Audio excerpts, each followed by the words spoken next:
In 1933, the chief concern of the American government was to break the back of a bad depression.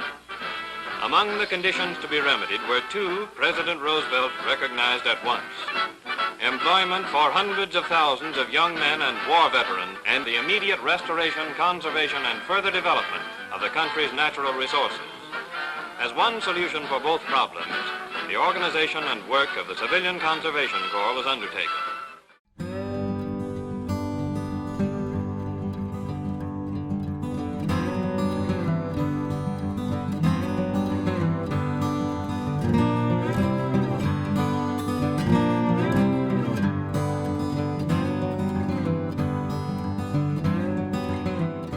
Here are boys who were struggling in the congested areas of the large cities.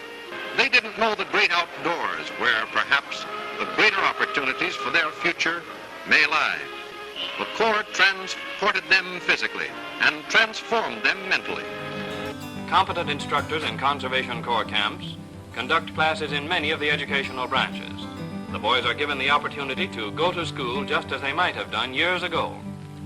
There are many practical manual training courses intended to prepare the enrollees for happier and more remunerative work when their association with the Corps has ended.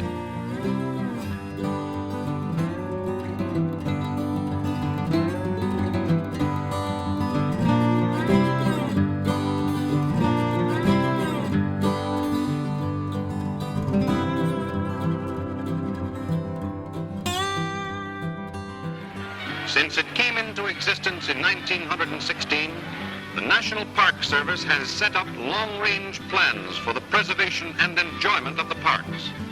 And the coming of the Conservation Corps immediately presented the service with a strong, young force to put these plans into action.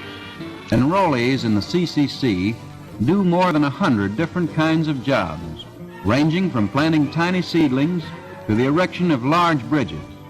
Better facilities for forest firefighting are being provided through the building of truck trails, fire lanes, and observation towers, and the stringing of communication lines.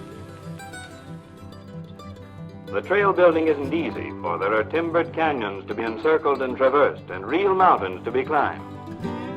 Splendid views few men have seen because the peaks were inaccessible now open up as these trails lead hikers to the mountaintops. This phase of the program develops recreation areas for people who have not had them before. Camping is encouraged and every outdoor convenience is furnished.